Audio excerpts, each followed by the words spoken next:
It's something that a lot of counties do around the state. I'm not sure if it's been done in Dunklin County before, but we've got a couple of races here that, especially with new districts, open things up a little bit from where they've been in the past. And we thought it was important that we get all the candidates together here in a chance where they could interact with some voters, and a chance for the voters to see them actually side by side, and get a little better handle on who you're voting for, besides driving by those big 4x8 signs on the highway that we all look at on a regular basis. And since this is a Farm Bureau event, I know you've all been seeing the ads on TV for Farm Bureau insurance about you don't have to be a farmer. Well, this isn't the insurance company putting this on, but it is a time to remind you that if you're not part of Farm Bureau, if you live in the boot heel, even if you're not directly involved in agriculture, they're hard at work for you. They are the largest organization in this state working for small business, for rural communities, and for agriculture. So, I hope that this evening proves valuable for you as voters. But if you're not part of Farm Bureau, I also hope that you will give some thought to maybe becoming part of Farm Bureau, because Farm Bureau is involved in things, everything from local events like this to being a very active party up in Jefferson City, lobbying for rural interests, agricultural interests, and small business interests. This evening we're going to follow a fairly basic format. We're going to give each candidate 10 minutes to come up here and introduce himself, talk about the primary things that he wants to put in front of you, and then we're going to have 10 minutes for a question and answer session with the audience. We're a fairly small audience, so you could probably shout from the back, but I know that we're also, the newspaper is recording this, and it's being recorded for a rebroadcast on cable. So if you're going to ask a question, I would ask you please to step up to the microphone here and ask a question, and I'm hopeful that lots of you will have questions. And after we've gone through all four candidates, then we'll all mingle for as long as we need for you to get a chance to visit with the candidates and ask them any questions that you'd like. We're going to start this evening with our state representative candidates in what is now the 150th district. We used to be the 163rd back in the good old days, but apparently we moved up in the world now to 150th. And we have kind of an interesting race, because both of the candidates obviously have represented the 163rd district. We have Ken Hampton here, who's our current state representative in the 163rd district, and we have Tom Todd running, who was the previous state representative in the 163rd district. Unfortunately, Tom is ill this evening. He was putting up some signs, and the heat and the humidity got to him, but he has sent Darren Todd here to speak for him, and I'm certain that Darren will do a fine job of laying out Tom's qualifications and positions, and should be able to answer most of the questions that you have. So we're gonna start off with Darren Todd, and let Darren read a statement from Tom Todd, and I hope that you've got some questions for him. And after we've done that and done the question and answer, we'll move on to Ken Hampton. Darren? Thank you, Mr. Bean. It's a privilege to be here tonight on behalf of Tom Todd. Tom is not feeling well tonight. He's under the weather. As Barry indicated, we put about 20 signs the other day, and it was about 100 degrees, I think, with some humidity. So he's not feeling well. I'm here to make some statements. Tom's made a statement, and I'd like to read it to you first. I'd first like to thank everyone who made this evening possible, especially the Dunklin County Farm Bureau and the First United Methodist Church for allowing us to use this fine facility. I am Tom Todd, candidate for state rep in the new 150th district. I am proud to be a third-generation Dunklin County farmer. My grandfather worked for the railroad, and in 1904 saved up enough money for a down payment on 40 acres of land in Dunklin County near Gibson. He was 21 years old. He married my grandmother, and they started farming. As time passed, my grandparents were able to buy more land, and as his kids, including my father, got older, they became more involved in the farming operation. I grew up on our family farm in the 1950s and early 1960s. Those years of chopping cotton and picking cotton by hand instilled a certain work ethic in me. I can assure you that I will take that work ethic to Jefferson City The only way I know how to represent the people of this district is to roll up my sleeves and get to work.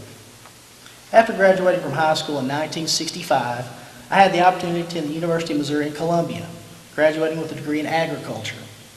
I am extremely proud of the education I received from public schools in Missouri. It makes me committed to making sure every child in Missouri has the opportunity to receive a quality education in their own community. I will do all I can to continue to support our local schools and the teachers who staff them. My wife, Pat, was a kindergarten teacher for 34 years in Gideon and Kennet.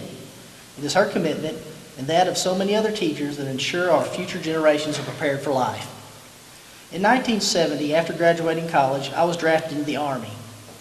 I served a year in the 101st Airborne Infantry Recon Platoon in Vietnam. That experience gave me a true respect for what it means to be free and to live in a free country.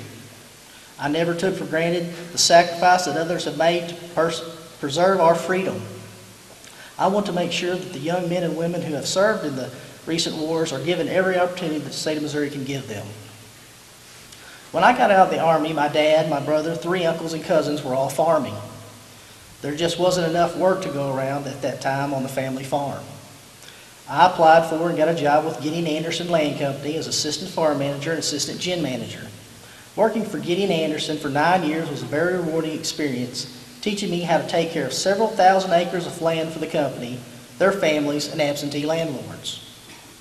I also learned the cotton gin business, from the actual gin operation to selling the cotton to buyers in Memphis. Although I truly enjoyed my job, I always felt the pull to farm on my own. In 1980, 2 brothers that farmed in my home area decided they wanted to retire. They came to me and asked me to farm their land. I signed a 5-year contract to buy their equipment and farm their land, raising cotton, corn, wheat, and soybeans. Those 5 years having no money, borrowing all I could for the equipment, along with normal expenses of farming, was a real challenge. Making it through those first 5 years was tough. I learned to be very conservative, making every dollar count. But we survived with the help of Pat's teaching salary and the grace of God. We were able to buy some land of our own and even pay for it. I believe that the state of Missouri needs to be that conservative with the taxpayers' money. It is a responsibility that I take very seriously, and you can expect me as your state representative to keep that in the foremost of my mind at all times and with every vote. In 2004, I decided to retire from farming and sold out to a young man, giving him the same opportunity I had 24 years earlier. I was very fortunate and felt that I wanted someone else to have a similar opportunity. I believe that opportunity is one of the greatest gifts we can give to future generations. In 2006, I decided to run for state representative in the 163rd District. In January 2007, I went to Jefferson City and started working for the people in my district. I was appointed to 3 committees: agribusiness, education appropriations, and veterans. Through these committees, I got to know the representatives on both sides of the aisle. I found out that we agreed on more things than we disagreed on. I was able to form nonpartisan friendships that allowed me the opportunity to help many constituents in my district during my 4 years in Jefferson City. One bill that is near and dear to my heart is the Brady Allen Cunningham newborn screening bill. Brady Allen Cunningham was born with a serious birth defect called CREB-A. Brady wound up losing his battle to CREB-A and died before the age of 1.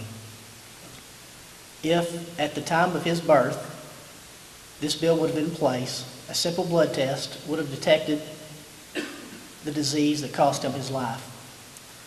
His family came to me and asked me if I would go forward and provide a bill to help other children with this serious disease. Through the work of my nonpartisan friendships, this bill passed through the House, the Senate, and became a law. It's my understanding that Skip Schumacher also has a friend that has been recently diagnosed with this disease, and they are raising money to ensure that this screening and testing can be carried out throughout the state of Missouri. Passing bills and laws is not the only thing that's important to representing the constituents of this district. There's a couple examples that I'd like to explain to you that had nothing to do with passing bills. A business owner came to me and explained that he had been taken for a lot of money. He indicated that he had a contract with a agency that was providing transportation for the Missouri school district here in the area. That individual lost that contract and walked out, leaving this individual a large sum of money. He indicated he contacted his congresswoman, his senator, everyone that he could think of, and no one helped him. Tom reached out, contacted the representative in that district, and that gentleman received his money in full.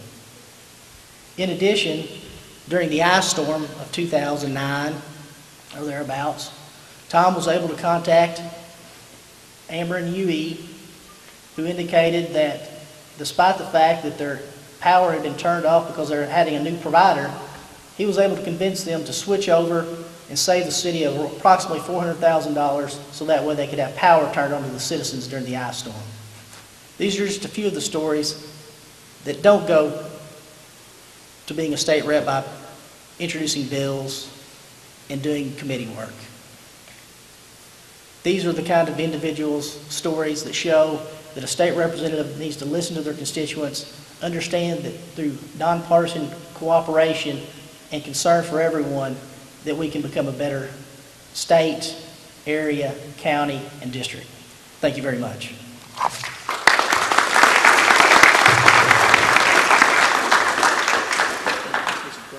Did anyone have any questions for Barry?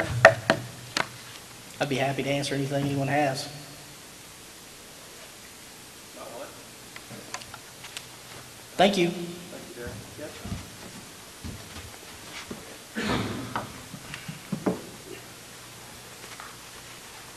Good evening, and thank you for being here tonight.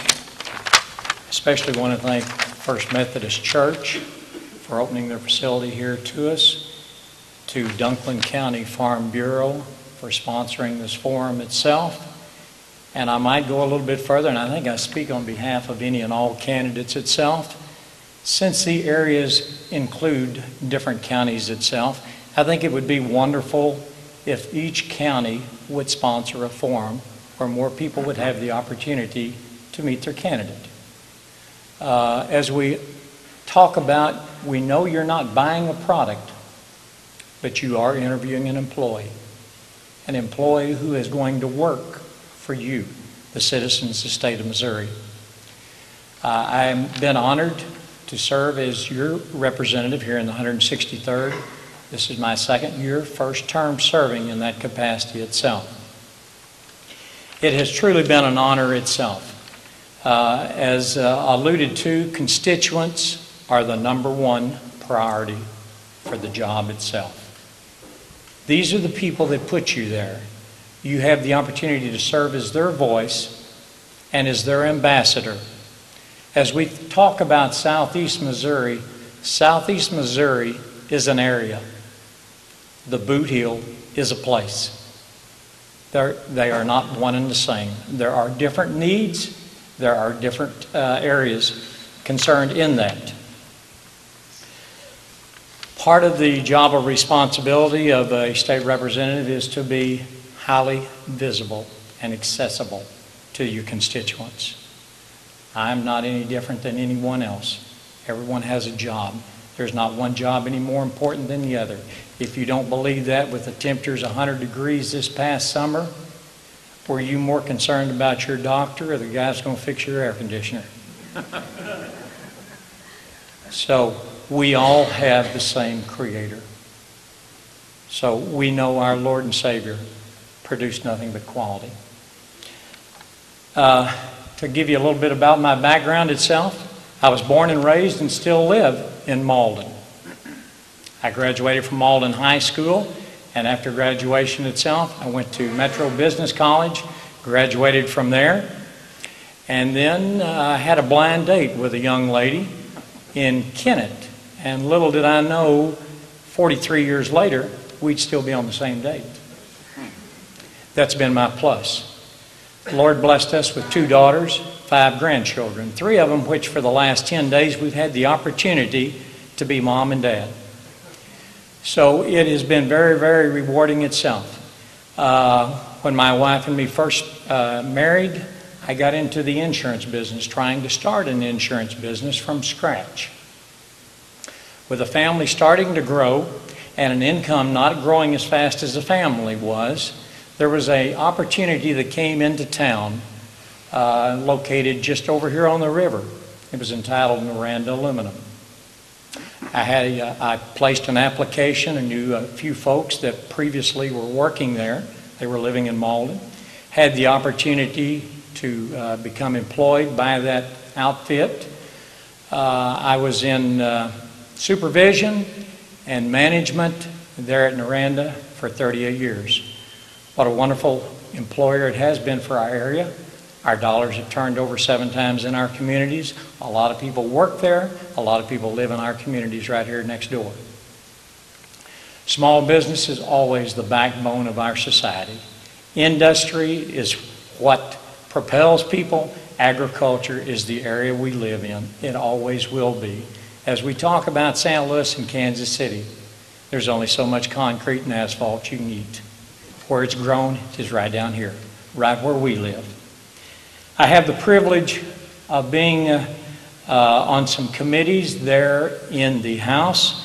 I serve as the Vice Chair on Agribusiness.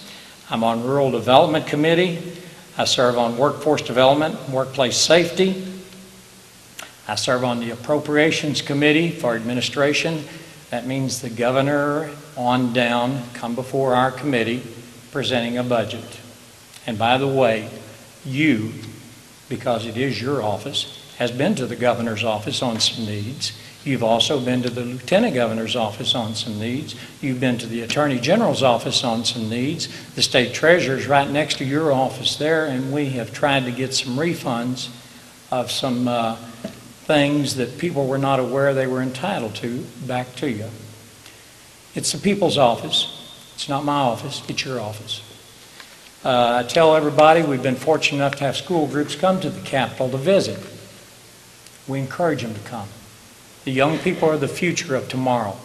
I believe in our public education itself. I'm a strong supporter for it.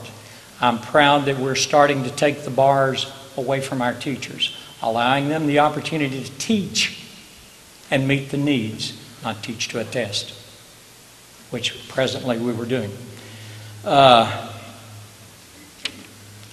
We have had and received several endorsements from different areas itself. Missouri Right to Life, Missouri School Administrators, NFIB, National Federation of Independent Business, Friend of Ratepayers. This is an energy group. We look after your dollars. We're not worried about making corporations money. We're trying to ensure that you keep your dollars and that you're not taxed unheavily. American Conservative Union, and I always check this one because the initials on it's ACU. I wanted to make sure they didn't slip an L in there on them because I would not be supportive of that. And then been fortunate enough to receive the Missouri Farm Bureau Friend of Agriculture Award itself. You know what a difference a year makes. Last year we had massive flooding in areas. As a matter of fact, in Culin and in Neelyville, I was pitching sandbags. On Highway 53 that was closed, as I traveled down it to get to where we were going to pitch the sandbags, people were out in the middle of the highway spearfishing carp that were being washed across. A lot of people had to evacuate their homes. That's a time of help, a time of need. That's the reason that we're placed on this earth. We know that's the highest job title any of us can hope to ascertain, that of a servant. That's what a state representative is a servant to the people itself. And whether you rode in on a bicycle or you came in a Rolls Royce, you have the same rights as anyone else. We represent you. It is an honor to. This past year, what happened? We went from flooding to droughts. We were fortunate enough to be able to sponsor House Bill 1179. House Bill 1179 protect the water here in the Southeast Missouri Regional Water District. As a matter of fact, our governor just identified it over at the Delta Center the other day. Speaking of legislation that passed this center this past year that he was proud to put his signature on. House Bill 1179 was that legislature. Can we imagine what crops we would have had without water? That's what separated us from so many other communities itself. I am a supporter of the citizens in the new district itself while serving the 163rd district itself. Right now we go from roughly Kennett to Dexter in the southern portion of Butler County. The new portion 150 eliminates Malden and Glenonville, takes in the rest of Dunklin County, and goes east to Pemiscot County from Crothersville, the Arkansas line itself. We've had an opportunity to meet a lot of people. And when I say a lot of people, I'm talking about a lot of heroes. And a lot of heroes, when I talk about, their picture won't be in the paper, they won't be identified on the evening news, but they're very special in their community. Their love for their fellow man, they're not just the person that lives next door. They're the person that cares about the person that lives in the neighborhood. They don't want any compensation. They don't want any acknowledgement. They want to be able to take care that of a servant, which we all should be. It has been my opportunity to visit with you, be glad to answer any questions. As I said, I mentioned about some endorsements a while ago, but none of them mean anything because they're all secondary to your vote. That is the thing that counts, your vote. I encourage you to vote. I hope to have the opportunity to earn your vote. I appreciate the time that we've had here tonight. Thank you.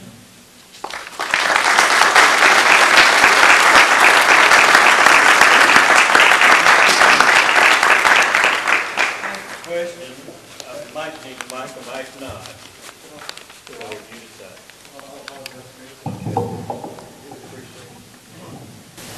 I'm Tom Miller from Kennett, and I attend this church. We appreciate everybody who's made compliments about it, so it's wonderful that you're here. And I love the fact that the politicians are here to face us in person. Take some bravery and courage because you're on the fire line. But I wanted to ask you about spin down. I'd like to know each one of you what you feel like about spin down, your opinion, if I may. I appreciate that, and I'm going to give you an answer, but I'm not going to give you a full answer tonight because I am still doing some more research on it in Jefferson City as we speak right now. I will be back there this next week on veto session, and I have been with Tim Shaw there at Bales, and we have spoken about this situation, and apparently in July something new transpired, creating a greater hardship. We think it is a matter of interpretation. We want to find that out to be sure, and if that is the case, we will get that corrected. But I have heard several cases as we've traveled around the area in regards to spin down. So I know exactly what you're speaking of, and I don't have the answer that I can give you tonight, but I'll be glad to get back to you with that answer. Thank you, sir. What is it? What's spin down? Okay, I'm going to explain what spin down is. I get Medicare and Medicaid. Not everybody does. Some people work for a living, they get benefits rolling out their ears, and that's wonderful. But for people who didn't get benefits when they retired, we need Medicaid and Medicare. And spin down is where you pay a certain amount to either a health provider or you give it to the government. Mine, I'm going to tell you, I get $1,100 a month. I pay $300 towards spin down. I do without my medicine the first week. I could die. And a lot of my friends could. And sir, I'm sorry to say I have heard the same story from sir. so many more. And that's why I brought it up. yeah, no, I appreciate you bringing it up. That's the reason that we're here. And you have every right to know, and if there's anything that we can do, and I know I speak for all, that is our responsibility, sir.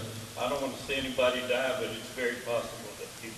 No, sir, and I don't want to get into picking and choosing. That's not what we're supposed to do. No, we're not. No. Thank you for your answer. No, sir, I appreciate your question. Yes, sir. If each one of you would give an idea. Okay. Of what you would do. If you would, Mr. Miller, I'd like to let the other ones answer when they go, and go ahead and, Thank you. and let Ken answer. But we will ask the other candidates to address that. Thank you. To answer the question, on behalf of Tom Todd, it's my understanding that he attended the meeting that Tim Shaw had at Bales to discuss this situation. It's my understanding that while he's not in the House currently, like Mr. Hampton, he is gathering information to determine how we can correct this spin-down problem. He has been in contact with Mr. Shaw, and I believe they had a meeting at the Bales facility. A week ago. And Mr. Todd was there, Tom was there, and he's studying the situation, to try to get an answer so that way we can correct it for you. Thank you. Do you have any other questions for Councilman Hackett? I don't know.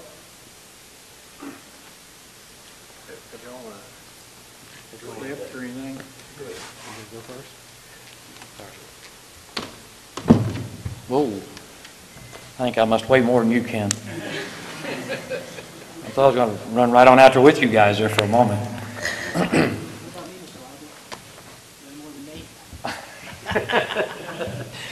Well, he was up here last. I didn't hear a creak. Yes, sir. I probably weigh more than everybody up here, I guarantee you. I'm just about down to linebacker weight, actually. Anyway, it is a privilege to be here, and this is a wonderful facility here in Kennett. It's a great place and good crowd, and I'm really looking forward to being in Kennett a lot here in the near future. I've been here quite a bit over the last few months. But to tell you a little bit about the district that I'm in, and I'll get to my bio here just in a moment. I am Doug Libel, so I forgot to say that. Nobody said that. Doug Libel, and I am running for the 25th Senate District. But I've kind of been everywhere during, before the redistricting. I was in the traditional 25th for a while from Butler County. And then they took Butler County and Ripley County and put it over in the 33rd District after working about 100 days solid here in the traditional 25th like it used to be. Only to find out one day I was driving home and they said, well, you're no longer in the traditional 25th. Actually, you're moving over into the 33rd. You're going to get 7 new counties. So I took Butler County and Ripley County, and we all went to the 33rd District. So it took me about 24 hours to get over the shock, and I said, well, here I go. I got to start driving and headed that way. And originally it went almost to Branson. So it's a long ways, as you guys know, across 60 out that way. But it took in Ozark County. Then the next thing I knew, they took Ozark County back out. And so I left it, I think it was 9 counties at that time, and changed some around. And then they finally got it figured out where I'd be in all the 33rd District, and I worked over 75 days. And then I found out I was getting ready to rent an apartment over in West Plains because it was such a trip over that way. I thought I could get over to West Plains, spend the night, and only be gone a couple nights campaigning in that area. He went way up in Licking, Missouri, Texas County. I'm not going to name all the counties, just think of everything out that way. And up towards Salem and kind of all over the place. So I'm getting ready to rent an apartment over there, and I get another phone call, and they said, guess what? And I said, what? And they said, well, you're back over in the 25th District again. So I tell you, I've just been everywhere, to be honest with you. I've been everywhere. And it's not the traditional 25th anymore. They dropped Wayne County and Ripley County out, and they added Shannon County and Carter County and Mississippi County. They dropped Wayne and Ripley, so it left us with 8 counties. So the Shannon County line goes almost to Mountain View, Missouri, and then it goes all the way over to the Mississippi River, and of course all the Boot Hill down this way. But anyway, so it's been kind of a challenge to get around to see everybody, but I'm used to hard work. Been involved in hard work for a long time. But I do have my wife here with me tonight, Elaine back here. I've been married to Elaine, be 40 years in December, and I'm not quite caught up with you, Kent. I know you got me about 2 or 3 there. But anyway, we've had a great marriage like Kent has, and she's put up with a lot of traveling I've done in my business career. And we have 2 wonderful grandsons and a new granddaughter coming on, and we have a wonderful daughter and a son-in-law. And just got a wonderful family up in that area. Actually, I grew up in Greenville, Missouri. Anybody know where Greenville is? Up in Wayne County. That's where I was born and raised. Went to Greenville High School up there in grade school. I can tell you exactly where I live. If anybody ever seen the old courthouse up there, I lived right behind the courthouse. And used to take a little path. Back then it was like a jungle behind the courthouse. Used to we got downtown and walked to school up there. It wasn't very far. So spent the first 18 years of my life there. Needed a job really bad. Moved to Poplar Bluff. Just kept looking for a job. Back then, jobs were really hard to come by. And I finally ran into a guy that gave me an opportunity to own a gas station, actually. And I guess I kept bugging him so bad for a job, he was an oil distributor and he had a tire store. So he fixed me up at my old gas station, and so I fixed flats and pumped gas. And I tell young people this, when you tell them you used to own a gas station, they think you cook pizza and hot dogs and sold lottery tickets and all that kind of stuff. and snow cones, whatever, they do it all there now. But actually, just like the old gas stations, you see, just old two-bay gas station, and you changed oil and all that kind of stuff, and back then you pumped everybody's gas. And another thing that's kind of amazing to young folks is we pumped gas at 19.9 at that time. And for all of you that's my age or older, back then people didn't say fill her up. They generally said give me $1 worth, and that's generally what you heard. And then if somebody come in and said give me $2 worth, you knew they had a really good job. But anyway, but I enjoyed that very much. So that's really my background as being a mechanic, and that got my start. And my brother got back out of the military, and we started doing some things together. And we were in the timber industry, pallet industry, wood pallets, wood crating, trucking, truck dealerships. Manufacturing has kind of also been one of our staple items. But down in this area here, I want to touch a little bit on agriculture. I understand and know how important agriculture is to the state of Missouri. It's one of the biggest industries in the state of Missouri. And, the row crop land down this way, I grew up in the hay and the cattle farm area, and the timberland and the tourism. So our area is really diverse. If you really stop and think about it, probably as diverse as anywhere you can be. But that makes us all that much better because we have assets that we need to get out and sell and develop. I know the fuel cost and seed, fertilizer, all the things that's affecting farmers right now, the drought, all the water they've been having to pump. Every time you fill those diesel tanks up, we still know we got a lot of tractor trailers, and you put in about 200-300 gallon per truck, and you pay about $3-4 a gallon for it. Next thing you know, you're talking a lot of money. And these guys having to fuel all this, and we need some energy development here in our country. And we need to do what we can here in Missouri to continue working on that. We need some utility costs at a decent price. Personally, I'm afraid that shutting down all these coal-fired electric plants is going to run a lot of people out of business. Also, your electric bills are going to go way out of whack here pretty soon. They've done a lot of work to clean up all the coal plants, and I don't guess I understand why we're wanting to get away from energy that's affordable. And even at the price levels it is, it's still hard for people to make their electric bill or their gas bill. And I think we need to move into new energies, but we need to also getting that developed, but we can't just throw away what's got us to where we're at. In industry and manufacturing, agriculture, all the things that provide jobs. I want to touch real quick on education. I think we need to get back to teaching kids how to read and write and do some math.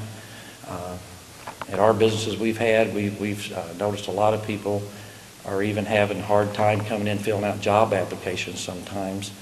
And that really hurts me when I see that. So we need to make sure that our schools are given the tools, and our teachers are given the tools, all the tools that they need, and make sure our teachers are paid well to get out there and teach our kids. I know most teachers are in the teaching profession because they feel a burden to help kids. And we need to continue that, but still yet though, they got to live too. So we got to make sure our teachers are properly compensated for the work that they're doing. We need a skilled workforce. We can talk about economic development all we want here in southeast Missouri, or Missouri for that matter, but until we have a skilled workforce or have some good technical training, which I think Three Rivers is doing a really good job of right now, kind of getting around a lot of different communities. A good example is that up here at Dexter right now. Their first diesel mechanic training class, I think they had 16 people to get into that last year, and all 16 people, from what I understand, got a good paying job when they got out. And that's something I know a little bit about diesel mechanics, because when we used to own a truck dealership and trucking company, we had a hard time getting people trained on diesel mechanics. We used to have to send them to Nashville for a huge tuition down there. I understand now in Dexter they're up to around 40-some people in the diesel training. That's just one thing that Three Rivers is doing. And I mentioned Three Rivers. I know some other schools around the state's doing some good stuff also. But I like the fact that we're teaching people how to make a living and giving them the tools to do so. That way you can still be anything you want to be, but some people don't want a desk job. They want to, like me, I used to enjoy getting under cars and getting dirty and greasy, to be honest with you. But, we just need to have available, the RN programs and all the things that we're getting accomplished here. So I'm a lot about technical training and teaching people how to make a family-sustaining pay, family-sustaining jobs, good-paying jobs is what I'm about. We talk about economic development here. you all know that Missouri is 50th in job growth? Over the last 10 years, we've been 48th. I don't know what you guys think about that, but there's something wrong. So we got to make our state more friendly to business and keep the businesses that we already have. A lot of people say, well, we need to keep attracting people from all over the place. That's exactly right. We need to always try to attract people to bring jobs to our area. But we also need to make sure we're taking care of the jobs we already have here, through regulations and things that hinder them from growing and even want to stay in Missouri. We got all these organizations and departments. I'm not even going to start naming departments. I'd eat up the rest of my 2 hours I got here today. No, I'm just kidding. But anyway, I think you guys, especially our agriculture people, we know the kind of attack that we're under. And, we just need to get some good, skilled workers, and the ones that don't have the skills yet, let's make it available to them. So we got some really neat things going in the pipeline here in southeast Missouri. And when I think of our area here, I think of all the assets we got. We got the Mississippi River, we got the great ports over here. We got the best agriculture in the world. We got the interstate highways. We got New 60 going. We got everything. The water that we have and availability. So all those things mean opportunity for me. But we got to have somebody out there selling it and reeling people in and show them what we got. But I'm going to go back to education just a second. That all economic development and education goes together. Getting back to some of the things that I feel like socially, I just want everybody to know right now, right off the bat, that I am a pro-life person. My wife and I have been longtime members of the First Baptist Church up at Poplar Bluff. I've been involved in a lot of faith-based groups. Some of you may hear, Fellowship Christian Athletes. We got a lot of neat things going on in schools there, and I used to be on the state board for that. And we're doing a lot of great things in schools to help students.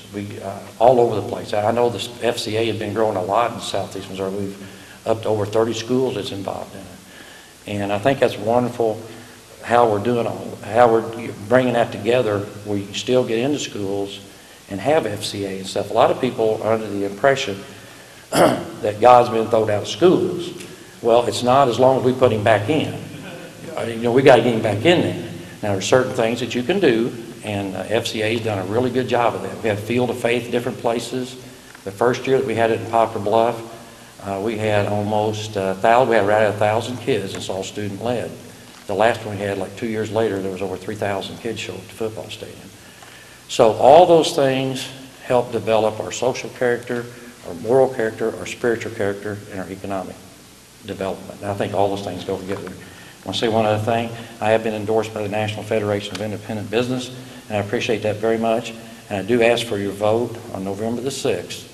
And I appreciate it so much. And God bless everybody for coming out tonight. I'd like to talk to you some more. I know I'm over the 10-minute thing, but I can't help it. I try to get as short as I could. And I'm here to answer any questions anybody would like to ask me, and I'll do my best to answer it. I do want you to know I've never ran for public office before. I've been in business 41 years. June the 9th, 1971 was my first day in business. So, anybody have any questions for old Doug? I either put everybody to sleep or... Like Mr. Miller, this is for all four of you. I want to know what position any or all of you have with regard to the attempts to revise and restructure the Missouri Criminal Code. It was House Bill 1897, and then Senate concurrent resolution 28 that created the Special Joint Committee to study that. I'm just curious as to if any of you are familiar with that, and if any of you have any positions about that. Thank you. I'm just going to say like Kent did, I'm going to have more information on it. I'm not familiar with all that at this time.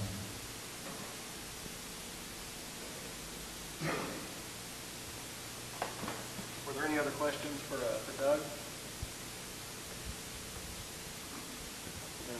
This time, Okay, thank you. Thank you very much.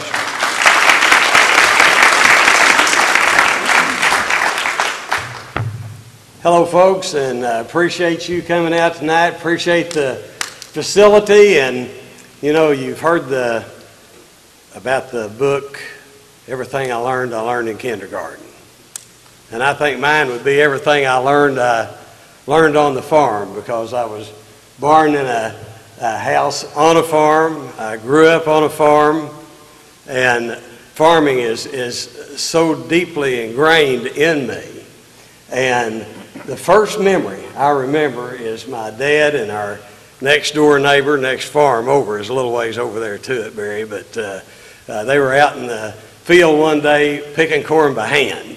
And I was a little bitty old guy, and I was following along behind him, and Mr. Poe said, "Oh man," he said, "this is bad." And Dad said, "What's bad?" He says, "That big cloud over there in the east." And he said, "Well, what's bad about it, Mr. Poe?" He said, "I knew this guy that said he had only seen it rain from the east twice, and it didn't stop either time." And that's about what happened to us last year, because it started raining, and it kept raining, and it kept raining, and we had the floods, and we had to deal with them, and we thought the water was going to come across the levee there at Crothersville, and we had sandbags out there and had everything, trailer trucks coming in to haul things off, and we were really frightened. It was difficult. But another thing, I was probably about 7 years old. My dad used to haul me out in the field, and I'd be on his lap in the tractor. And by the time I was 7, we had a little old Ford tractor, and I was driving it at that time. I drove a cotton picker in the field when I was 11 years old. But one day, I was chopping cotton, and there was about 10 of us out there chopping cotton, and my brother was driving this little Ford tractor with a 2-row cultivator on it, and I kept thinking, man, I wish I could drive that tractor instead of chopping this cotton.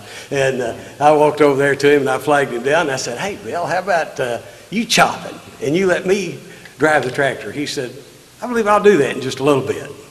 I said, "All right." So I went back over and I started chopping with it again. And I went back over and I said, "Hey, man, I think the little bit's up." I said, "How about let me drive the tractor and you chop?" He said, "Well, not very much longer." So a little bit I looked over there, and he was motioning to me, and I dropped my hoe, ran over there as fast as I could. He was already off the tractor. I jumped up on it, and man, it was great. I mean, instead of chopping that cotton, I was sitting on that tractor, and life was good. It took about 20 minutes for them to get down to the end of the road. They turned left, went to the house, and it took me 3 hours to catch up to where they had quit. And so I learned right then that not only do you need to work hard, but you need to learn how the process works. So I tried to make sure I learned the process then. And then my dad was great to us, because if we got caught up, if we worked hard enough and we got caught up at noon on Saturday, he'd take us hunting, or he'd take us fishing. And we'd go fishing a lot, and then we'd hunt doves, or we'd hunt ducks, or we'd hunt rabbits, and we had about 12 beagle hens. We always had dogs. We, big dog people, but I gained such a respect then for the hunting, and I got to loving to hunt, and it's something that I've done a lot of, and I really respect our Second Amendment rights, and have been endorsed before by the National Rifle Association. Hope to get it again this year, and it's something that was something that really means a lot to me. And there's some other things that I did besides chopping cotton. I picked cotton and gleaned corn. We had a instructor, our vocational agriculture instructor, when I was in high school in the 9th grade. He talked some farmer into letting us go out there and glean the corn. And let's see, there's 4 or 5 people here that don't know what gleaning corn is. After the corn's picked, some of the corn falls down on the ground, and then you go pick up the corn, and then you could go sell it. So our instructor talked us into doing that, and we got enough money to buy a window air conditioner and put it in the classroom, and we had the only air-conditioned classroom in the school. So I found out then, if you put out a little effort, sometimes you can be just a little bit comfortable. And so then my dad started an agri-business. We custom cleaned seed. We sold all kinds of agricultural products, and I really enjoyed working in that. Of course, I got in out of the sun and got to see people instead of out there chopping cotton or doing things like that. But one day, one spring, I mean, it was perfect. We got just exactly the right amount of rain. We had got in and got the fields worked up just exactly at the right time. Got the fields planted, got more rain. And then all the crops came up about this high, and we just got the cultivators run through there, got all the weeds out of the middle, got the dirt worked up to the plants, and and it comes another rain, and all these farmers are gathering into our place of business, and it was great. Everything was just going so unbelievably well, and Louis Smith drives up. Dad said, "Louis, how you doing?" He said, "Oh, Everett, I'm worried." I said, "What are you worried about, Louis?" He said, "Things are just going too good." And you know, we don't have much of that with floods like we had last year, drought like we have now, the tornado that we had in '06, the ice storm we had in '09. We've had a lot of challenges from the weather, and we've had a lot of challenges with our agriculture. Last year, for instance, they decided to not let modular trucks get on the road and use the dyed diesel, which farmers pay less for. So that was brought to my attention, and I started calling some folks, and they said, "Well, we're going to change our decision." For a long time, years, been able to use the dyed diesel, which costs less. I said, "Have you ever seen one of those modular trucks?" No, and they hadn't. You know, they'd never been down this way. I said, "It's the only thing it can be used for." And we worked on it, and we finally got the decision reversed so they could start doing that again. So we've had a lot of challenges in agriculture. Agriculture is so much a part of me that I've had the privilege all 9 years I've been in the legislature of serving on the Agriculture Committee, and it's been a challenge because we have 5 counties down here that raise the cotton. We have 5 counties that raise the major part of the rice. We have 4 others that raise a little bit of the rice.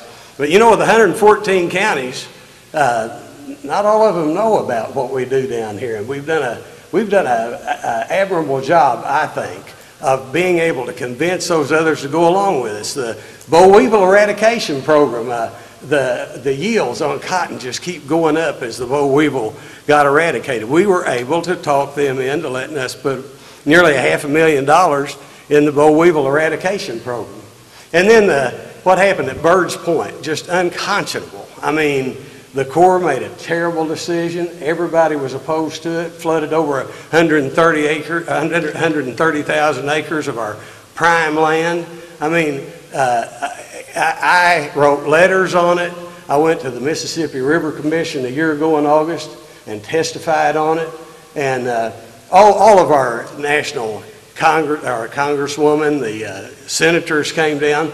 Hopefully we were heard loud enough that won't happen again. And then back in '06, when we had the tornado in Crothersville, it destroyed our, severely damaged 60% of our homes and rendered our school useless. We couldn't use it. And we had all kinds of issues. We had all kinds of challenges because we'd made a mistake.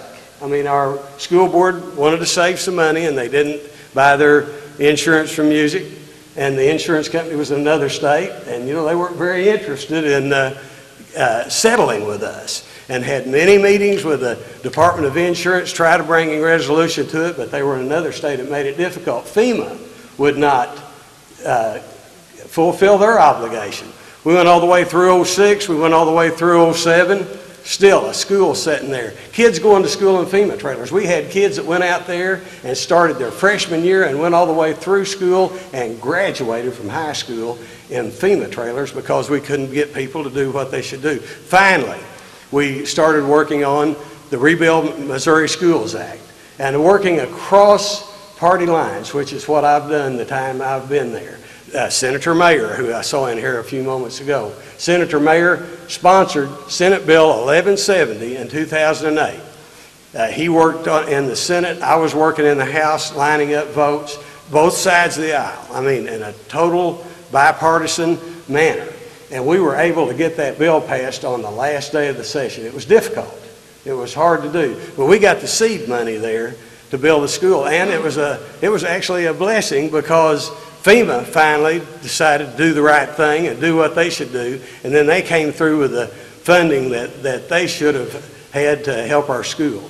Schools is very important to me. I have many people in my family that have been teachers. I taught adult education classes for 25 years. I've been endorsed by nearly all the major education groups, and I'm extremely proud of that. I really appreciate that. And you know, the most vulnerable in our society, the elderly, the disabled, the unborn, is people, you know, they can't speak for themselves. And I believe in the sanctity of life. and I have been endorsed by Missouri Right to Life. To me, it's something that's near and dear to my heart, and it's something I really believe in, and I've been endorsed by them the times I've been in the legislature. And finally, I'd like to say that I appreciate the Farm Bureau. I appreciate you putting this on, having it in this wonderful facility. And thank you. I've received the Friend of Agriculture Award all 4 times I've been eligible for it since I've been up there. Grew up with Charlie Cruz, and I told him when I got there, I said, Charlie, I want to get the Friend of Agriculture Award. And he said, well, you know what you got to do, Terry? You got to go back and talk to your local folks, because they're the ones that make the decision. And so I think the way I've voted on legislation, I've had meetings in my office where I had all the members of the agriculture community many times. I talked with Leslie Holloway, the legislative liaison, before we work on any of the agricultural bills, and with the other entities in the agriculture community. So I would love to have you to vote for me for state senate. I really want to be your state senator, because what I like to do, my goal in life is to help people.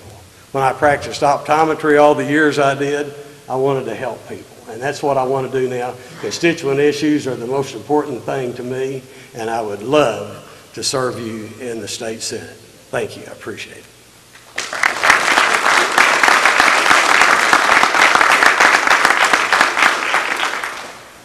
Anyone have any questions for Dr. Slater? I actually have 2 questions. All right. Arkansas is ranked 7th in job growth, and Missouri's ranked 50th. So how do you feel about right to work?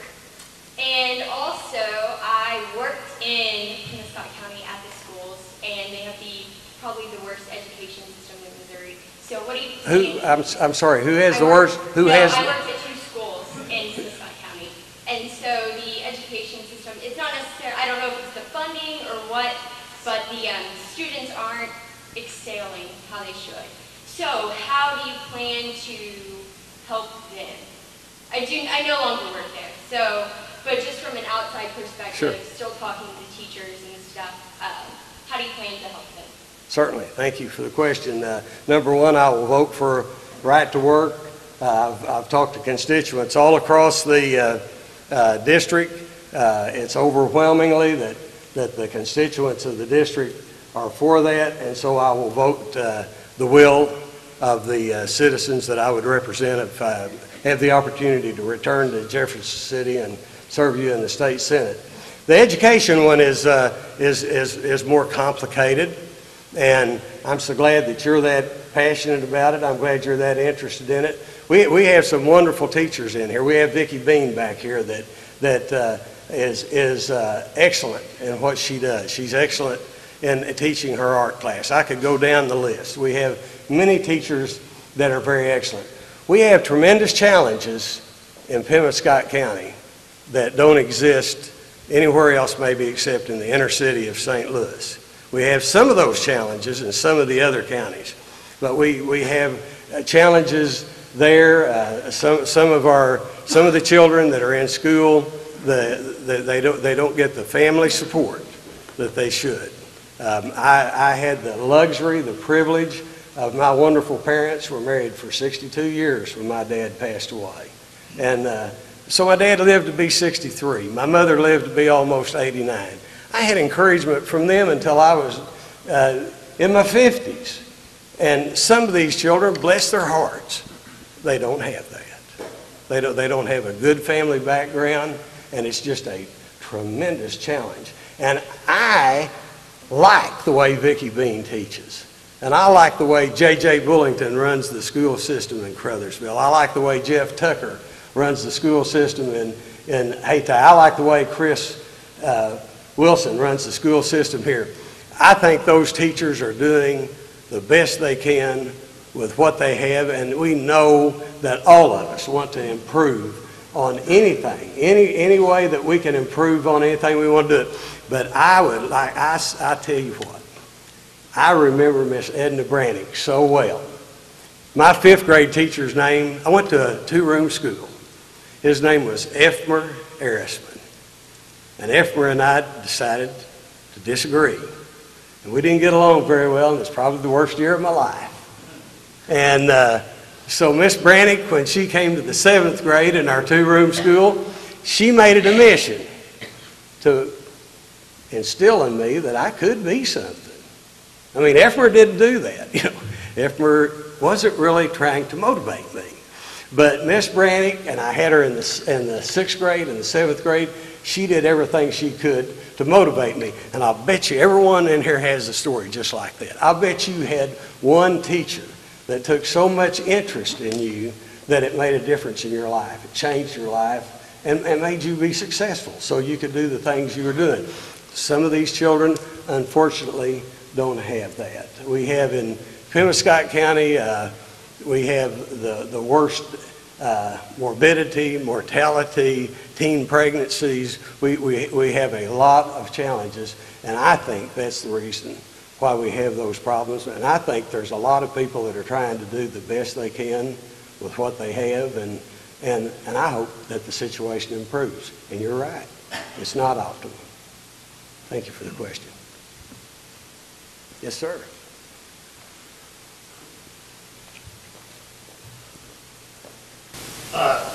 I'm Dave Andrews, and I'm a retired farmer, live about halfway down the road here between here and Senior. This is not a question for you, Terry. This is a suggestion for all 4 of you men on the stage. When you get up to Jeff City, I think what the boot heel of Missouri sorely needs is county option right to work law. It'll never pass statewide. The urban areas in St. Louis and Kansas City, the union interest there will kill it. But we've had county option on other issues that we are aware of in my lifetime. And I believe if the time came right where you could trade off something with these urban people to get county option right to work, that's what this area needs. You know, I've witnessed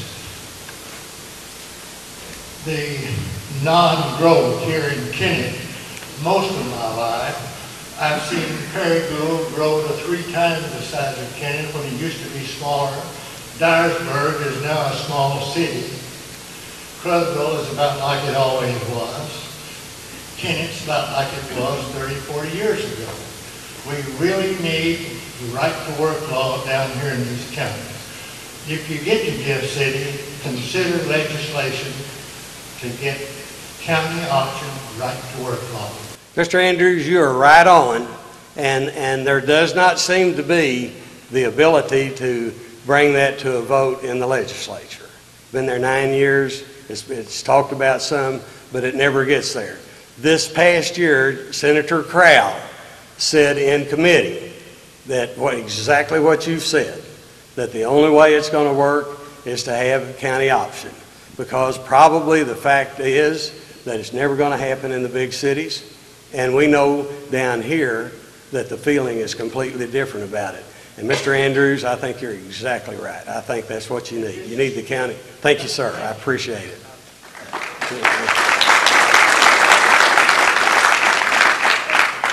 The criminal code is, there was a committee, my understanding is, that worked on that for a number of years, and they unanimously agreed on what they should do. And then I think it was said that isn't what they were going to do, and they wanted to form another committee to study what the I think in the legal profession, we're all on board.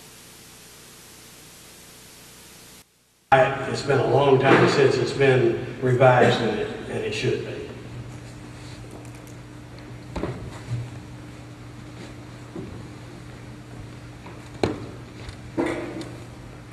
First of all, I'd like to introduce myself. My name is Kramer Jackson. I've been a resident in Kennett here for about 45 years. I retired from Pemiscot Dunklin in 1998 after about 30 years.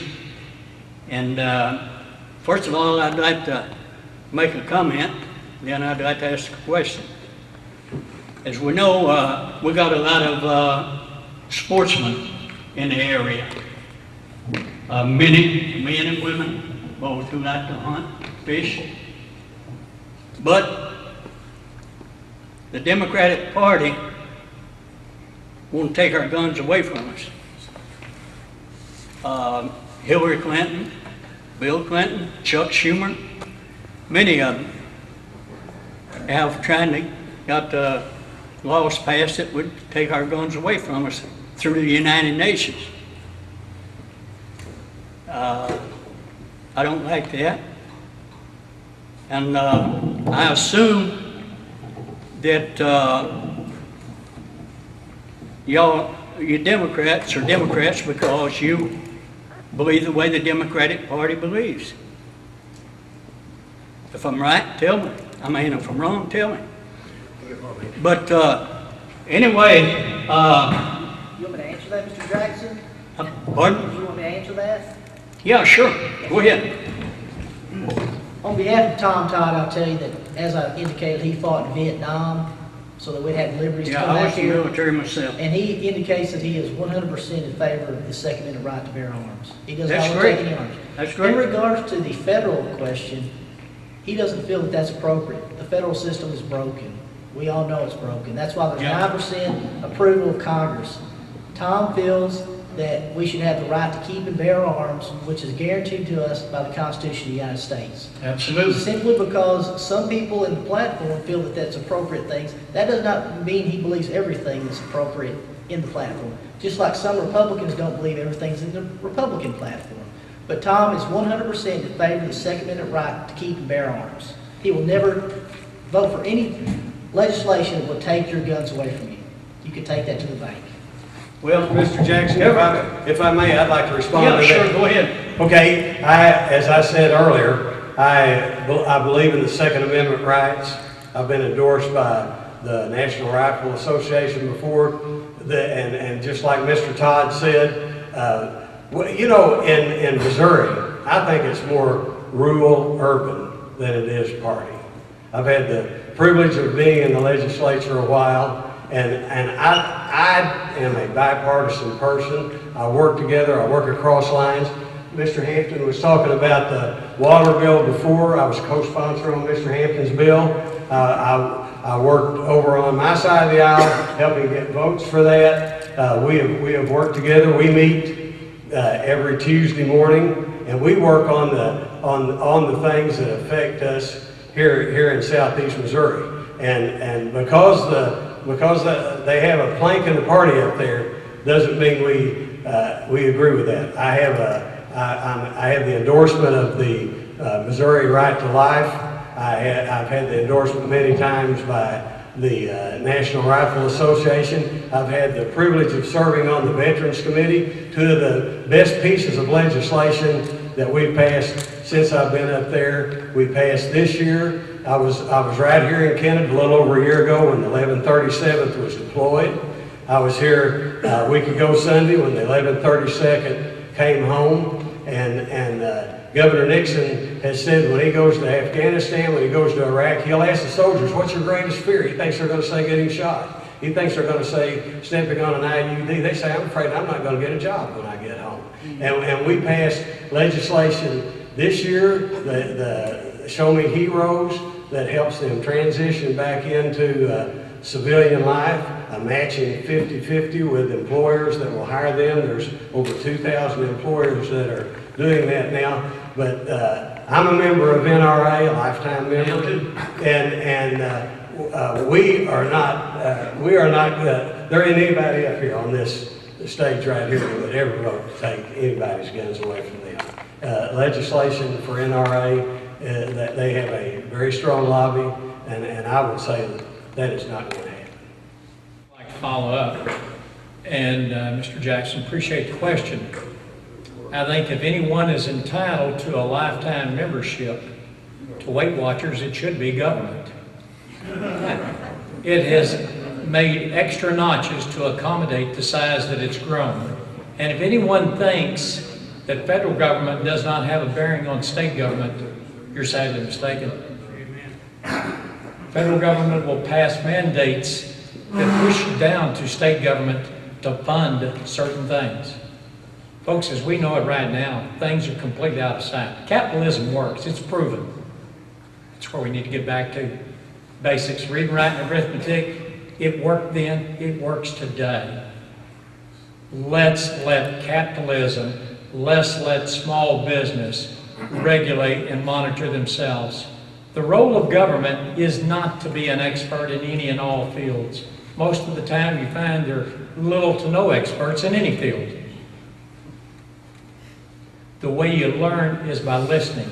It was by no mistake that we were born with one mouth and 2 ears. There's an opportunity to learn.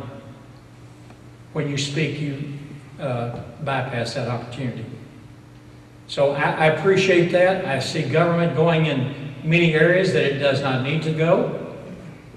I do not support that. I'm very conservative in it. You live off a budget. I do too. Government should. We cannot spend money we do not have and have no way of paying it back possible. What are we doing for our children and our grandchildren? We're putting a burden on them. It's like quicksand. They are going further in their hole each and every day. Folks, that's not the way this country was founded.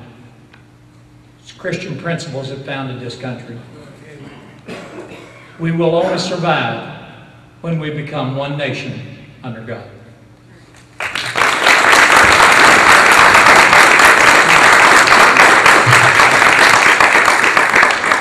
Like the rest of the guys have said up here, I'm definitely pro-Second Amendment too. I guarantee you gun rights. And I'm from Wayne County, and I tell you, we've hunted up there since you're big enough to carry a gun.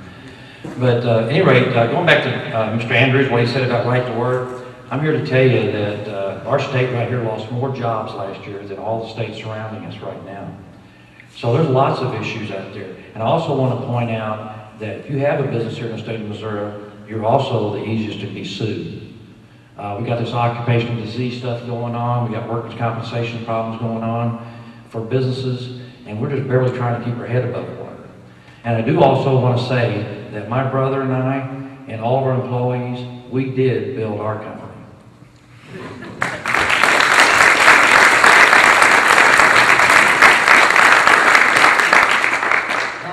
To answer the young lady's question in the front that was asked originally, Tom had provided me with some articles that he'd been reading February 9, 2012, St. Louis Post-Dispatch, talking about then Senator Pro Tem Rob Mayer bringing up the right to work. Missouri's considering, the committee is considering the bill that would make Missouri the 23rd state to pass the right to work law. Tom has reviewed the bill. He feels it is an excellent idea, the right to work. As Mr. Andrews says, perhaps even a county-by-county situation would be the way to go. Tom has crisscrossed the 150th district from his home in Campbell, which is the beginning of the district, down to Mr. T's, Arburg, Cardwell, over to Crothersville to talk to people about what they think is important in regards to right to work. He is for the right to work legislation. In regards to the students and not excelling, you know, education is near and dear to Tom's heart. His wife was a teacher here, kindergarten teacher. My grandfather was a teacher. I was a teacher at one point. My wife's a teacher. Numerous educators in our family. My uncle was a superintendent at Clark Public Schools. He's on the Board of Education there. The main thing is parent involvement. Mr. Swinger, Dr. Swinger, hit it exactly on the head. You have to have quality parent involvement to make these kids understand that when you go to school, it's not a time for you to misbehave. It's time for you to sit down and learn. And Tom understands that. That's why he's strongly in favor of strict punishment in the schools to make sure that they understand that. The second thing is we have to understand that we're very underprivileged in this area as far as education, monetary needs, and things of that nature. They have to get excellent nutritional meals at the schools. Some of them will only get 2 meals a day and will be at the school. We need to make them eat those meals. They've done an excellent job this year of changing the way the meals are served. There's 3 entree choices, 3 vegetables, 3 fruits. You're going to take one of those. You're going to eat breakfast. A lot of us in this room don't know what it's like to go. I don't know what it's like to go to school hungry. What it's like to try to learn when no one cares. You have to get yourself up and send yourself to school every day. Tom understands that. He also feels that vocational training is very important. He understands that not everybody's cut out to go to the university or college. Sometimes what we need to do is make agreements when we get right to work in place. Bring in these factories and these facilities. Understand that we go to these high schools in this area and explain to them that we want to provide a program in which at the time you enter 9th grade, we're going to teach you certain things about how to run the operations in these facilities. How do you run a press? How do you operate a drill bit? How do you do a mechanical shafting? These things have to be taught. They have to be taught somewhere. Our educational program is out of date. We know that. We have to address it. Everyone is in agreement, I think. The teachers in this area do an excellent job. My wife's going to see this. She's going to kill me. She teaches 2nd grade. She knows exactly what I'm talking about. When you have a classroom of 30 and 35 kids, it's hard to make a difference. We have to fight for our fair share of funding in Southeast Missouri to make sure that schools in St. Louis and Kansas City don't get what we deserve in our area. And that's what Tom Todd's going to do for the 150. Thank you.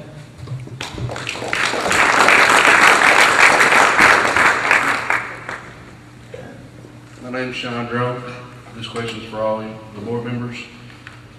Growing up in this area over my lifetime, I've seen basically go downhill in the time that I've been here. In order for my kids to go to a movie, we've got to go to Poplar Bluff, Dexter, Sykeston, Blytheville, or Perryville. We don't even have a movie theater in the local area. I'd like to hear a plan from each one of y'all, how you would turn our area around. What would you do to make it where my kids would want to come back here and make a living and live here? Well, that's one thing I'm very interested in. I've been a job creator all my life. Actually, I've been in business 41 years and created a lot of jobs, and I know a little bit about doing it. But I'm going to go back. It's about education like everybody's talking about up here. We need job skills, we need training.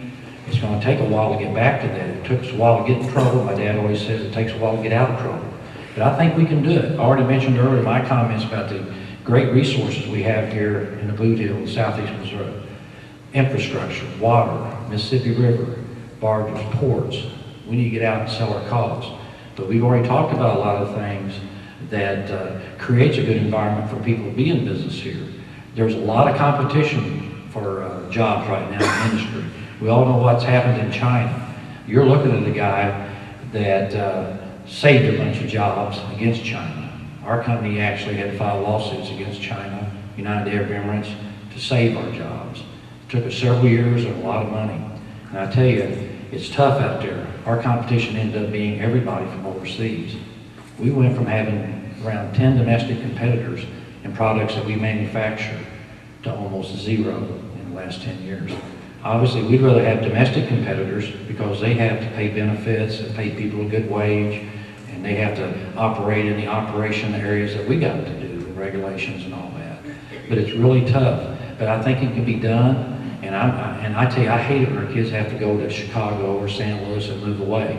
It kills our neighborhoods, it kills our tax base, it kills our school systems, it kills everything you just mentioned, Sean. And I'm going to do everything I can with my experience to try to get things turned around.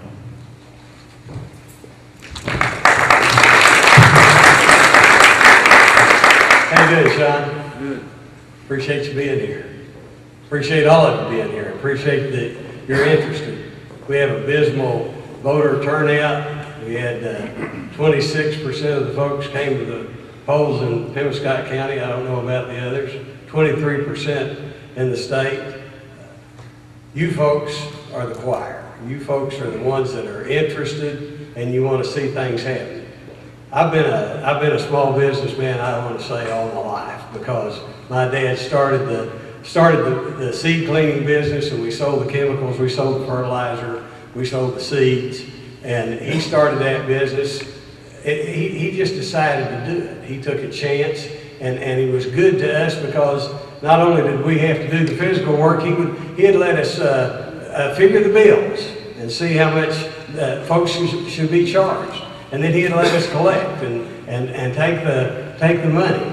And nearly all the businesses in the United States of America are small businesses.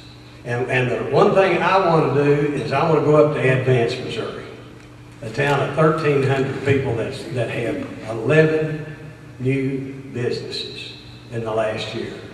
Phenomenal. Been up there talking to Harold Mills with the Bank of Advance, and I talked to other people, and they say that he had a whole lot to do with that. But you know, there are a lot of things that can be done. In the agriculture committee I'm on, we studied vermiculture. And vermiculture is worms. And you can take 4 railroad ties and put it in your backyard, and you can raise these worms, and they are in demand. Not for fishing. Worms make the soil more fertile. There's a market for it. There are a lot of small businesses that people could start up, they could do if they want to. These colleges have the incubators. They have places where people could go where they can study that. We've got a tremendous opportunity. We do have the interstates, we have the river, we have rail to the port there in Crothersville now, Pemiscot County. And we have seen a lot of activity out there recently. They have this new oil distributorship places come in. They've laid pipelines. The cars will come in from North Dakota. They'll unload the oil there. They'll pipe it over to this storage facility. Then they'll pipe it across the levee on into the barges to be taken away. We have in 2014, which is really close, they're going to double the capacity of the cargo going through the Panama Canal. We have a wonderful opportunity here. We're close to the river. We're going to have a lot of opportunity that a lot of other jobs can come in. A lot of people are gearing up. The governor of Louisiana has done a lot of things for their port down there. Houston's doing things. And we are going to have the opportunity to have more things happen here because of that. It can do a lot. We have a tremendous facility there in Crothersville, the Crothersville shipyard. They're trying to hire people all the time. They can't get enough people to come and do the jobs they have. They have an abundance of jobs. They want people to come there. The hospital in Haytide is hiring people. The casino is hiring people all the time. I have the privilege many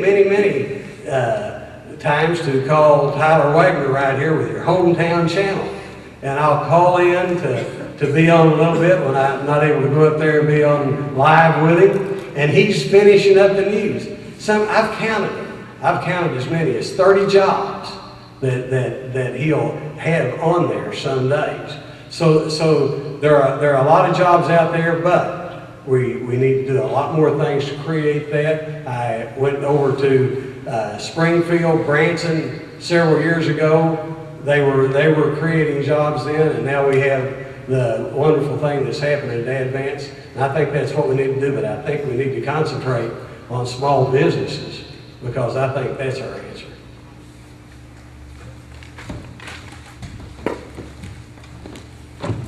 To follow up on that, I think the entrepreneurship has somewhat been lost. I think some of the government regulations have pretty well killed ideas. I went to a banking seminar recently, and they talked about all of the paperwork and one thing and another they have to go through. And if I met all the guidelines, I wouldn't need the money. I would have it. And you know, we know when there is a ball game, there is going to be a winner and there is going to be a loser. That is capitalism at its finest. Only in T-ball does both of them win. That's not real world. So government needs to move out of the way. I repeat, there is no one too big to fail.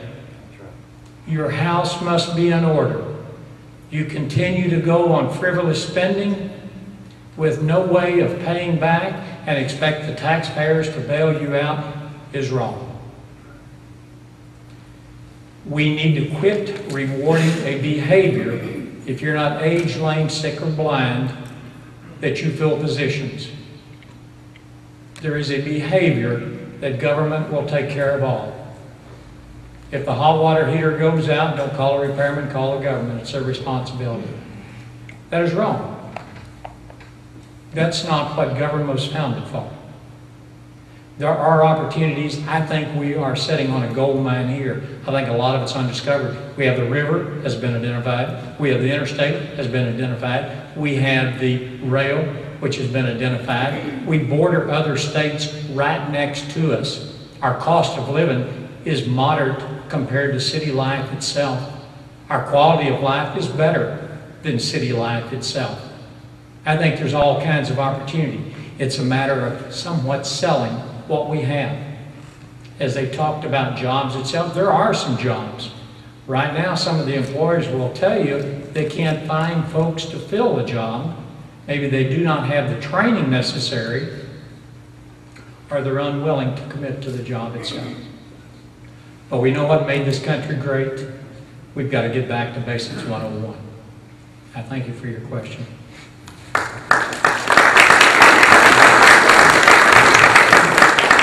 Mr. Drunk, in order to answer your question, I think the key to bringing people here is what Tom's outlined this is good paying jobs. How do we bring good paying jobs to this industry? What do you do as a state representative to bring good paying jobs to this industry? You go first to the individuals who are supposed to make good paying jobs. You go to the city council, each and every town. What do you need to bring employers together? What do you need to bring employers to this town? What do I need to do in Jefferson City to provide the capital, goods, services, necessities to bring these jobs here? You go talk to the Chamber of Commerce. What do you need to bring these types of jobs, employers, employees here to this area? You go to the schools. What do we need to do to make sure that our kids are trained and ready to go and do what they need to do to get the jobs when we bring them here? Fourth, we have to push our infrastructure, as has been talked about. Rivers, rail, roads. We have to remember that we are a thriving economic community based upon agriculture. We have to look into the fact that we have 2 universities, Southeast Missouri State, who has a campus here. We also have Three Rivers College has a campus here. We need to understand that we need some of those professors and some of those people to come down here to teach in this area, live in this area, so that way we can make good paying jobs, good paying individuals, and doing what we need for the district. There's also the regional development boards. We need to talk about those. We need to make them do what they're supposed to do. If the system's not working, they need to be replaced, and we need to put that funding elsewhere so that the jobs will be brought back to this area. I'm like you. I want to make a good paying wage. I want to raise my kids where it's safe, they get a good education, and they can do better than I did whenever I was here. And that's what Tom Todd wants from 150th. Thank you for your question. Thank you very much.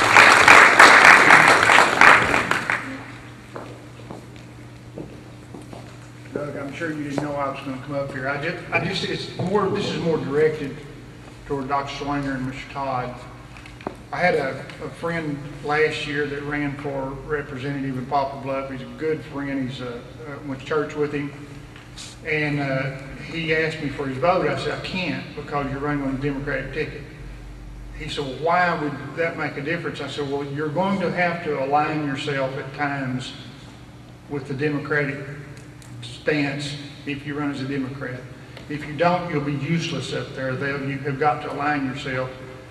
And all these things, as I watched the Democratic National Convention last night, I was embarrassed for our entire country.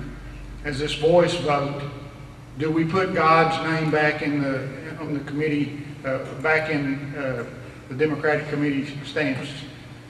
And everybody that watched it plainly saw that they lost. They did it 3 times. The first time it was probably 1/3 of the people said yes, 2/3 no. Each time it got louder, and as the last time the chairman said, well, it passed. Well, everybody knows it didn't pass. And when I listened to you guys talk tonight, and you stand for everything, or so many of the things, I won't say everything, but so many of the things that the right to work, Second Amendment, anti-abortion.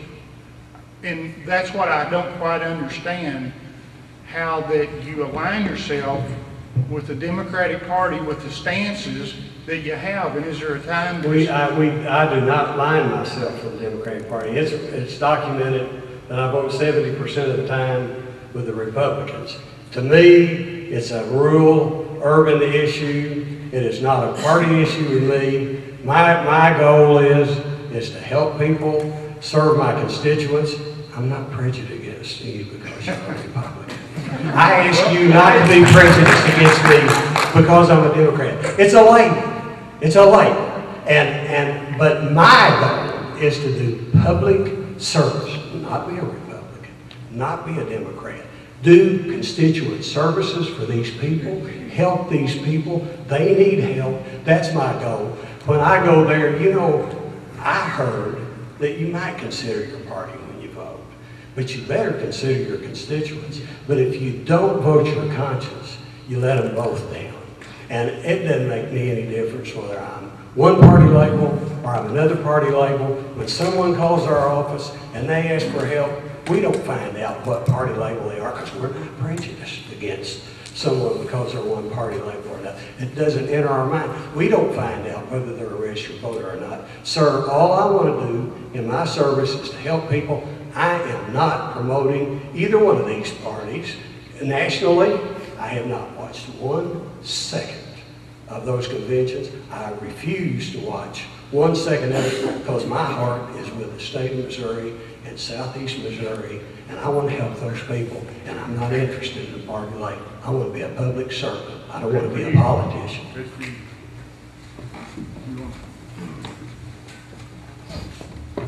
I don't know if it was stated, but I believe that Tom goes to South Canaan Baptist Church just outside of Gibson. As far as the labels, Tom explained to me the reason why he's a Democrat is because he was raised on hard work, conservative values, and he feels that the Democratic Party was ingrained in him at that time when he was growing up. He feels that we should not look out for only the privileged, but those who can't look out for themselves. And that's what he feels the Democratic Party does. Thank you.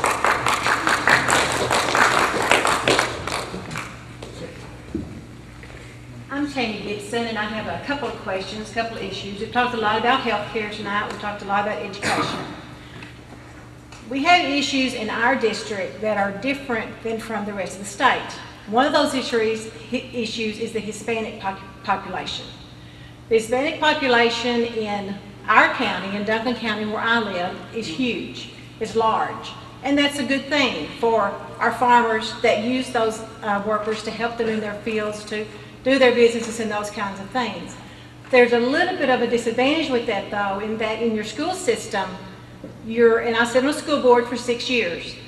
In that time on the school board, you have your testing, and I know that we need to get back to the 3 R's, but unfortunately the system is still set up through DESE and through the federal government in that you are paid based on your proficiency in that school on your students and how they score on that testing. When you have a huge population or a large population of Hispanics, and in the City of Lawrenceville School District at the time I was on the board, it averaged about 28 to 30%. And when you're not allowed to provide a MAT test in a Spanish language for a student, that affects your school financially.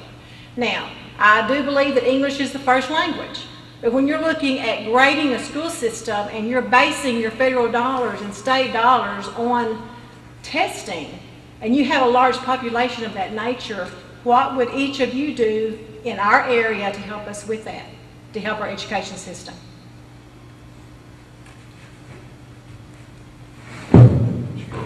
Thank you for the question.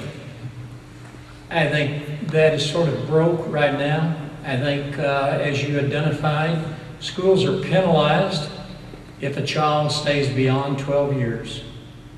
Our firm goal should be in educating that child. If it took 14 years, what do we care? As long as that child had the education to be able to become a part of society and not become a burden to society. That needs to be changed itself. And I know the Hispanic population, as you identified, is probably about a third there at Zenith and some of the other areas itself. We have, I know there's different mechanisms for our teachers to teach, to be able to get across. And I happen to be one that sat in the back of the classroom itself. I didn't catch it quite as quick as some of the rest of them did. I don't think that maybe they were that much greater than I am in their intelligence level, but I didn't quite understand it. And I understand with a new language itself, probably a little bit more difficult. But we should basically move out, remove the barriers, remove the test part itself, and educate the child. Education is not like a cat. One size does not fit all. And so our deal, whether they're there 12 years, some may actually be able to accomplish it in 11, and I'm sure they have. Or they're there 14 years, is to educate that child and not penalize the school for educating that child. So I thank you for bringing that up.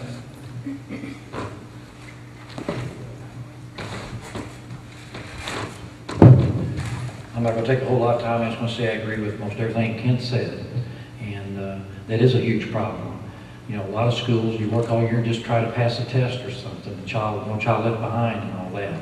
I'm interested in letting local schools have more control and having the teachers know what they need and let them do what they feel that needs to be done for the kids. I mean, who else better we got that knows the kids besides their parents and their teachers? You know, the society we live in now, probably 50% of the kids don't even have a mom and dad at home. And it's just getting tough. And it's really tough for the teachers when they're dealing with that. So I think we need to just depend on our teachers and let them make decisions that need to be done, them and their school boards, and get the job done. I'm like Kent, let's just make sure that they get an education and quit all this artificial stuff of testing and just working on one thing and leaving areas like we got. And you go back to immigration, unless you're American Indian, you know, everybody immigrated to here. So all that is just exploding on us here in our country. But as far as here locally, what I'm interested in doing is getting the management back to the local schools as much as we can.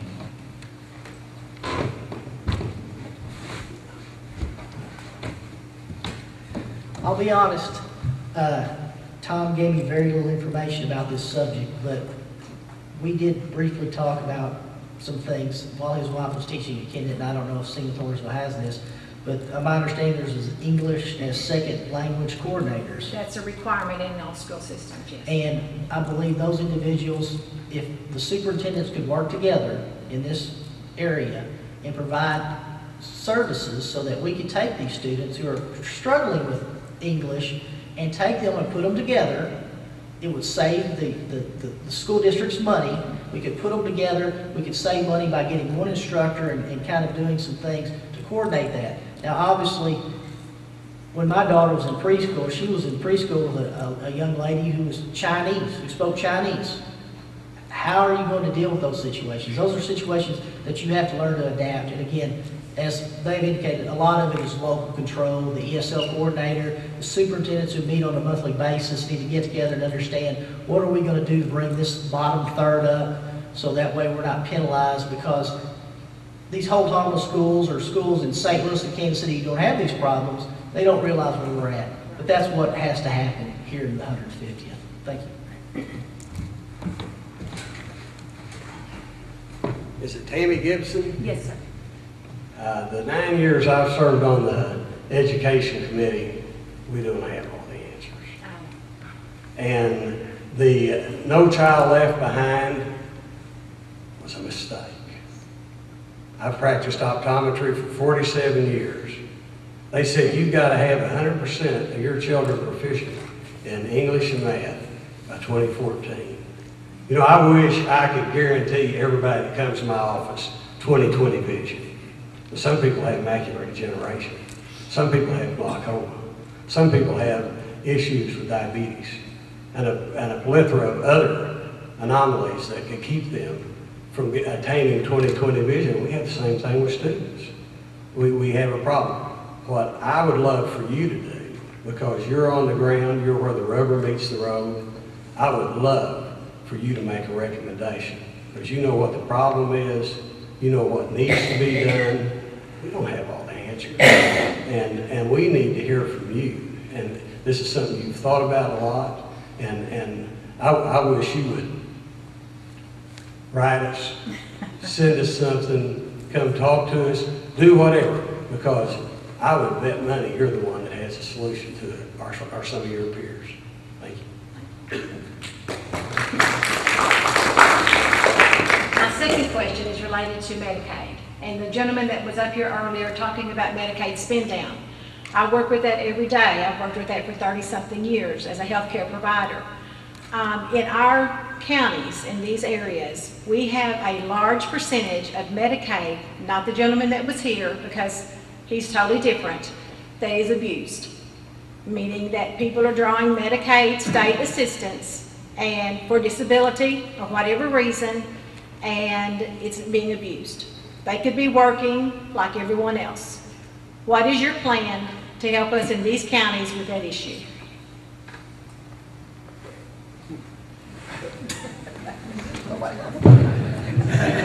I'll go for that. I think we need to have better oversight, and I think we need to get down to county level. I mean, who knows the people in the county better than the county people who live in the county?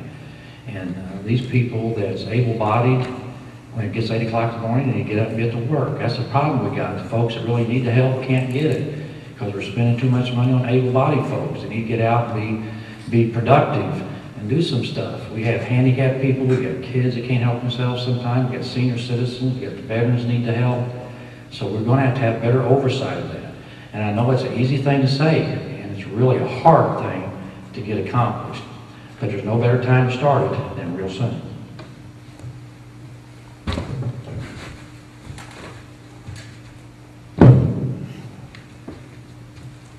You are exactly right. I can say, as the state of Missouri, we appropriate money. In the state of Missouri, I would like to follow the money to see how the money is actually being spent. I'm sorry to say some of our situations or culture, we have generation or generation to generation who's learned systems. And as quick as someone can make a law, there's 5 figuring out ways to break it. So we need to track the dollars and find out what the money is going for and how it's being spent. The state of Missouri is required to have a balanced budget. That is the only thing that they are required to do in the veto session. If we did nothing else in an entire session except follow the money to see if we're spending your tax dollars in a wise, efficient, conservative manner, the same way we would spend our own dollars, we would all be better for it. So I appreciate that question. I think it is a growing problem, and we cannot continue to grow programs and reward behavior that are not beneficial. What do people learn from it? That they can do it, that it works. We got by with it. You might as well try it. You probably have the same luck. So I appreciate that question, and that is something that we need to focus on. There is abuse. We talk about child abuse, we talk about spouse abuse and all that. There is abuse to these government programs, and the ones that are actually fully entitled to it are paying prices because others are setting themselves up to get in line. And that's disappointing. That's not the way, that's not supposed to be government's purpose, and that's not supposed to it is. I'm sorry to say, a lot of times we hear people sign up for a program. We don't hear of anyone ever coming off a program. So it continues to grow. Thank you for your question. Well, we're talking about something I've been talking about tonight because we probably have more agreement on this subject than we have disagreement. And my wife, Delilah, and I have talked many times about the cycle. You're in the 2nd generation, you're in the 3rd generation, you're in the 4th generation. And I wish I had the answer. We've talked about it. I wish we could figure it out. But you bring up a point that probably the majority of people in this room think about. Wish we could figure out something. And again, I hope you have the ideas or I can someone. help you with that. Pardon? You can help with I that? can help you with that. I want to hear from you. Thanks. Just briefly, now are you referring to Medicaid that's applied for with the Division of Social Services for medical needs? Yes, as far as, that's one, yes, that's primarily, and some people are eligible and need it desperately. Yes, ma'am. But as was being said, you have those that abuse it, and you have your elderly, and your ones that are truly sick and need the service not getting it, and being put on spin down, such as the gentleman that was here. Yes, ma'am. Mr. Miller, it's my understanding that you go to the Division of Social Services and you apply for Medicaid. A worker will take the information from you and will either decide that you're granted the Medicaid or you're denied the Medicaid. If you're denied the Medicaid, you're then allowed to have the opportunity to have what's called a hearing in front of a referee who's hired by the state of Missouri, who I believe is an attorney, who determines whether that initial discussion or determination was appropriate or not. It's my understanding that there's all statistics kept on anyone who makes these determinations based upon the records that they have. Simply stated, the legislature needs to go back, subpoena those records, and if you're on the Appropriations Committee or some other committee of social services, to review those certain areas to see where Medicaid fraud or abuse is the greatest. Then you have the opportunity to dispatch the Attorney General or someone else who investigates those situations, or the 5-member of the Highway Patrol or DVCC, who do an excellent job protecting us here in the state of Missouri, to determine if, in fact, there's abuse going on. So that's one thing, but I think that you probably have a better idea, and if you let Mr. Swinger or Mr. Hampton know, or Mr. Todd or Mr. Lytle, we'd love to hear it. Thank you for the question. Thank you.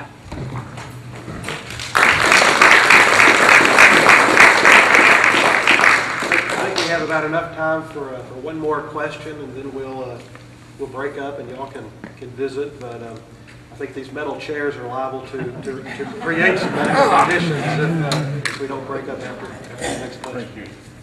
I'm Roger Wheeler. You've had a lot of questions, whatever, and Mr. Whalen and I were back there talking a minute ago. And my son works for American Railcar here. I mean, they have a plant here in Kennett, and Paragould, and Marmaduke. And he says they can't hire people and keep people because they can't pass a drug test. But those same people can go over here and figure out how to get a check without a drug test.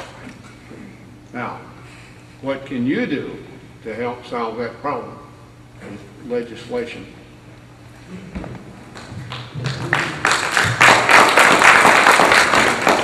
Mayor, we had a bill up for drug testing.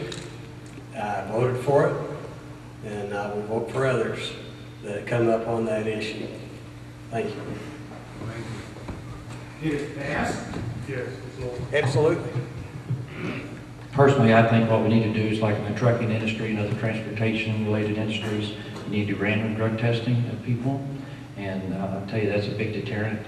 When you're a truck driver, no matter where you're at, when your number comes up and it's done by computer, it alternates, you have just so many hours to get into a drug testing facility. You just have to park your truck or park your train or park your airplane or whatever you happen to be operating.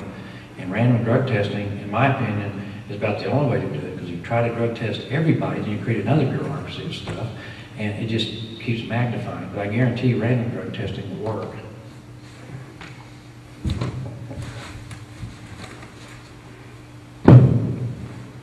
Everybody here over 50 years of old, if you would, I'd ask for a pint of your blood. You have a work ethic that I'm sorry to say is not possessed. A lot of our younger workers right now, their thumbs are more active than their arms. And that's from texting and not from working. As we said, we've got to get back what is proven, what has founded this country. Not everyone has the same job or capable of doing the same job, but there's not any one job more important than the other. And if you know of a ladder, it doesn't start at a top rung, it starts at a bottom rung. And you work your way up a ladder. That way you have a greater appreciation for what you've accomplished and what you've earned. And by the way, you did build that and what you do that.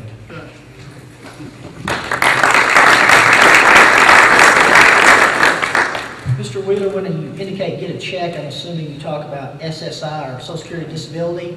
That would be a federal issue, and that's clearly the federal department.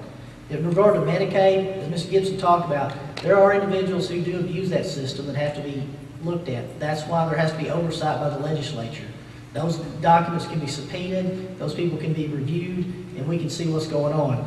In the Wall Street Journal, Tom was talking about the article of the West Virginia administrative law judge who has a 99% favorability rating for disability in West Virginia. There's a lot of people disabled in West Virginia, apparently.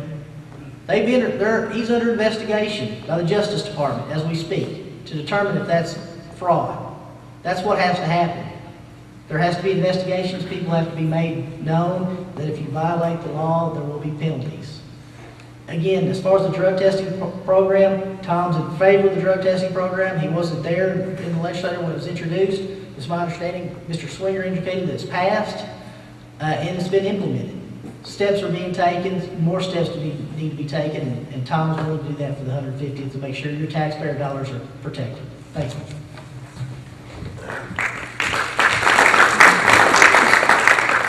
Well, I'd like to thank everybody for coming out this evening. I'm sure you've probably got a few more questions, but before we create new Medicaid patients with these metal chairs, we'll break and let you ask them individually. Once again, thanks to the United Methodist Church for letting us use this facility. Thanks a lot. Please give all four of these guys a big hand. Especially for Aaron Todd, whose name is actually not on the ballot for this year. But thank you very much for coming.